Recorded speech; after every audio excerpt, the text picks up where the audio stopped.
ராகவும் ஆகாஷும் ஒன்றும் புரியாமல் யோசிக்கிறாங்க. தாத்தா வந்து நீங்கள் யார், எதுக்காக உள்ளே வந்தீங்க அப்படின்னு சொல்லிட்டு செமையாக சண்டை போடுறாரு.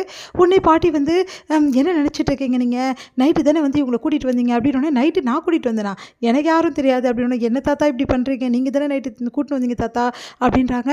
இங்கே பாருங்கள், நீங்கள் தான் நைட்டு கூட்டின்னு வந்தீங்க, நடந்த விஷயத்தெல்லாம் பாட்டி சொல்கிறாங்க. நானும் இப்படி பண்ணேன், சாரி தம்பி, தப்பாக நினச்சிக்காதீங்க, எனக்கு குடிச்சிட்டா மறந்து போயிடுது எல்லாமே, நைட்டு என்ன நடந்தது கூட ஞாபகம் இல்லை தம்பி அப்படின்னோடனே, ஐயோ நல்ல காலங்க, நான் பயந்துட்டேங்க, நீங்கள் பயப்படாதீங்க, இந்த தாத்தாவை நான் பார்த்துக்கிறேன் அப்படின்னு சொல்லிட்டு பாட்டி சொல்கிறாங்க. சரி இங்கே பாருங்கள், இவங்க இங்கே தான் தங்க போகிறாங்க, எப்படியாவது அணு மனசு மாறுற வரைக்கும் அவங்க இங்கே தான் இருக்கணும், அணு மனசை மாற்றி எப்படியாவது வந்து அவள் மனசில் இருக்க காதலை வந்து வெளியே கொண்டு வரணும்னு சொல்லிட்டு தான் இவங்க 2 பேரும் இங்கே தங்கியிருக்காங்க அப்படின்னோடனே, சரி நம்ம கண்டிப்பாக உதவி செய்யலாம், நம்ம காதலுக்கு உதவி செய்யாமல் யாருக்கு உதவி செய்ய போகிறோம் அப்படின்னு சொல்லிட்டு தாத்தாவும் சொல்கிறாரு. அடுத்து வந்து சரி ஓகே நீங்கள் இருங்க அப்படின்னு சொல்லிட்டு டிஃபன் எடுத்து வந்து வைக்கிறாங்க. வந்து டென்ஷனாக இருக்கிறத பார்த்து அனு என்ன விஷயம்னு கேட்குறாங்க. இந்த மாதிரி குட்டி பாசும் வந்து அந்த டென்ஷன் பாட்டி பக்கத்து வீட்டிலே கொடுத்துன்னு வந்திருக்காங்க, அதுவும் அவங்க வீட்டிலே கூட்டின்னு வந்து தங்க வச்சுருக்காங்க அந்த தாத்தாவும் பாட்டியும், இதெல்லாம் நல்லாவே இல்லை, எனக்கு செம்ம டென்ஷனாக இருக்குது அப்படின்னோடனே, நிஜமாவா ஆகாஷ் சார் வந்திருக்காரா, என்ன அனு நீ அப்படி கேட்குற அப்படின்றாங்க.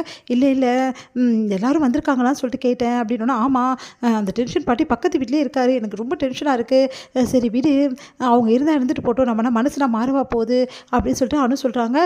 அவங்க நினச்சிட்டு இருக்காங்க உன் மனசு எப்படியாவது மாறிடும், எப்படியாவது வந்து அவங்க தம்பிக்கு வந்து உன்னை கல்யாணம் பண்ணி வச்சிடலான்னு, அதெல்லாம் மாறாதுன்னு அவங்களுக்கு தெரியல அப்படின்னு சொல்லிட்டு செமையாக டென்ஷன் ஆகிடுறாங்க. அனு வந்து எப்படி போனாலும் நம்மளுக்கு என்ன வந்தது யார், நீ வேலையை பாரு அபி அப்படி சொல்லிடுறாங்க. அடுத்து வந்து இங்கே என்ன பண்ணுறாங்கன்னா, அபி வந்து செமையாக டென்ஷன் ஆகிறாங்க. உடனே போய்ட்டு பாட்டிக்கிட்டையும் தாத்தா கிட்டையும் கேட்குறாங்க, என்ன நினச்சிட்டு இருக்கீங்க உங்கள் மனசில், எதுக்காக வந்து அவங்க நீங்கள் தங்க வச்சுங்க, அவங்க யாருன்னு உங்களுக்கு தெரியுமா, எங்களுக்கு எல்லாம் தெரியும், அந்த பசங்க நல்ல பசங்க, ஒன்றை மாதிரி வாயாடி கிடையாது அப்படின்னு சொல்லிட்டு பாட்டி சொல்கிறாங்க. நான் வாயாடியா, என்ன நினச்சிட்டு இருக்கீங்க, இங்கே பாருங்கள் அவங்கள வந்து அனுப்பலை, அப்புறம் அவ்வளோதான், அது நீ யார் சொல்கிறதுக்கு, எங்கள் வீட்டுக்கு யார் வேணாலும் வருவாங்க, யார் வேணாலும் போவாங்க, நீ வந்து இதெல்லாம் கேட்கக்கூடாது புரியுதா, உன் வேலையை பார்த்துட்டு போ அப்படின்னோடனே செமையாக டென்ஷன் ஆகிறாங்க. அபிமா இருமா அப்படின்னு சொல்லிட்டு பின்னாடியே போகிறார் தாத்தா. நீ கவலைப்படாத, அவங்கள எப்படியாவது நான் இந்த இடத்த விட்டு துரத்திடுறேன், உனக்கு நான் சப்போர்ட் பண்ணுறேன், கூட சீக்கிரம் அவங்கள எப்படி அனுப்பணும்னு சொல்லிட்டு ஐடியா பண்ணுறேன் அப்படி சொல்கிறாரு. சரி பார்க்கலாம் பண்ணுறீங்களான்னு சொல்லிட்டு அப்படி போகிறாங்க. உடனே வந்து அவங்க 3 பேரும் பார்க்குறாங்க. ஐயோ கேட்டுட்டாங்களே இவங்க அப்படின்ட்டு, என்ன தெரியுதா, எங்கள் கூட வந்து இப்படி பண்ணிவிட்டு அந்த பொண்ணுக்கிட்ட அப்படி சொல்லி விட்றீங்களா உங்களை அப்படின்னோடனே, சும்மா அந்த பொண்ணுக்கிட்ட சமாதானப்படுத்துறதுக்காக சொன்னேன், உங்களால் நான் அனுப்ப மாட்டேன், நீங்கள் கவலைப்படாதீங்கன்னு சொல்லிட்டு தாத்தா சொல்கிறாரு. உடனே வந்து தாத்தா பற்றியா 2 பக்கம் பேசுகிறாரு அப்படின்னு சொல்லிட்டு பாட்டி டென்ஷன் ஆகிறாங்க. ராக வந்து குளிக்கிறதுக்காக தண்ணி எடுக்கலான்னு போகிறாரு. இங்கே பாருப்பா உனக்கு கிடைத்த தண்ணி எடுக்க தெரியாது, நானே பண்ணுறேன் அப்படின்னு, இல்லை நானே பண்ணுறேன்னு சொல்லிட்டு ராக வந்து ட்ரை பண்ணுறாரு. ஆனால் அவரால் எதுவுமே எடுக்க முடியல. அதை பார்த்து வந்து அபி வந்து சிரிக்கிறாங்க.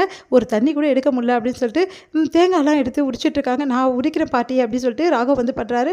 ஆனால் அவருக்கு செய்ய தெரியல. இதை பார்த்து அபி வந்து மேலும் சிரிக்கிறாங்க. ஒரு தேங்காய் உரிக்க தெரில, ஒரு தண்ணி எடுக்க தெரில, இவரெலாம் என்ன தான் வளர்ந்து பெரிய கம்பெனியோட முதலாளியாக இருக்காரோ அப்படின்னு சொல்லிட்டு உழுந்து சிரிக்கிறாங்க. பார்த்து டென்ஷன் ஆகிறாரு. இங்கே பாருப்பா அவர் பட்டணத்தில் வளர்ந்த புள்ள, அந்த புள்ள எப்படி இருக்கும், நீயே வந்து ஓவராக பண்ணாத புரியுதா, அவரே ஸ்கூலு சீக்கிரம் கற்றுப்பார் அப்படி சொல்லிட்டு பாட்டி சொல்கிறாங்க. அடுத்து வந்து என்னாச்சு, அவங்கள வீட்டை விட்டு அனுப்ப போகிறீங்களா இப்போ இல்லையா அப்படின்னு சொல்லிட்டு கேட்குறாங்க. அபி வந்து பாட்டிக்கிட்டையும் தாத்தா கிட்டையும் அதெல்லாம் அனுப்ப முடியாதுன்னு அவங்க சொல்கிறாங்க.